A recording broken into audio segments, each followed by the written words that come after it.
I don't care what people think begins as the anthem of teenage rebellion. It is the rallying cry of a generation trying to shake off judgment, to prove that independence means indifference.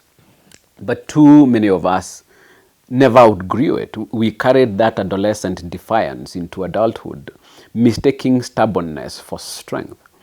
And in doing so, we handicapped ourselves in a world where perception is power. Unlike what your teenage self thought, opportunity and influence are built on what other people think of you. To deny that is not confidence, it's being childish.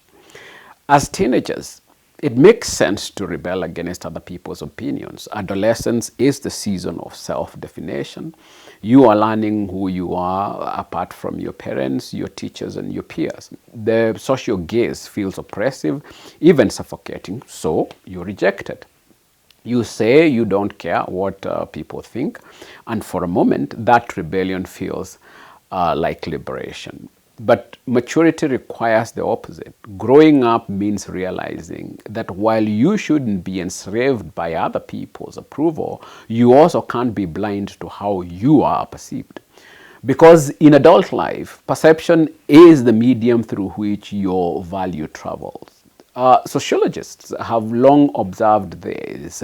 Even Goffman, for instance, described social life as a stage where we all perform roles, not out of pretense, but as part of how meaning and status are made. We don't invent the script, but we learn to act it with awareness.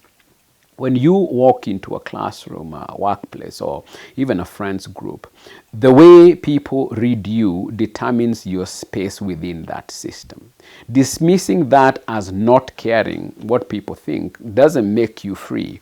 It makes you invisible. Now, to need people's approval, that's a different thing. That's slavery. It means you hand over authorship of your worth to others. But to understand what people think of you is power. Psychologists call it social intelligence, the capacity to read social cues, interpret reactions, and adjust behavior without losing authenticity. Those who develop this skill don't flatter or conform, they calibrate. They can sense when to speak and when to pause, when to reveal and when to withhold.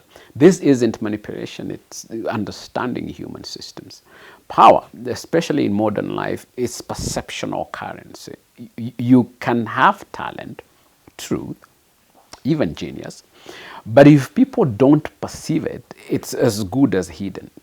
Research in organizational psychology repeatedly shows that competence alone rarely predicts influence. Perceived competence does.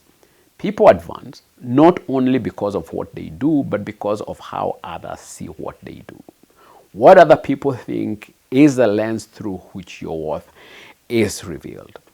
Anthropologists studying community structures note that what others think has always been the glue of social life. The tragedy is that much of today's adult world still glamorizes the teenage brand of rebellion. Social media has amplified it. I don't care what anyone thinks is now a slogan of supposed confidence. Yet beneath it often lies insecurity, the fear of being measured and found wanting. Real confidence doesn't reject perception, it integrates it. It knows when to bend, when to stand firm, and how to remain visible without being performative. So here's the truth. To need approval is slavery, yes. But to ignore what other people think is blindness. Power lies in the calm, studied awareness of how you are seen and the disciplined use of that awareness to project substance, not image. If you still cling to the defiance, I don't care what other people think, you haven't broken free of adolescence. You've just aged without maturing. The grown version of rebellion is not apathy, it's agency. It's understanding perception well enough to steer it. Because in the adult world, freedom doesn't come from rejecting what people think and how they perceive you. It comes from mastering it. Thank you for your time. See you in the next one.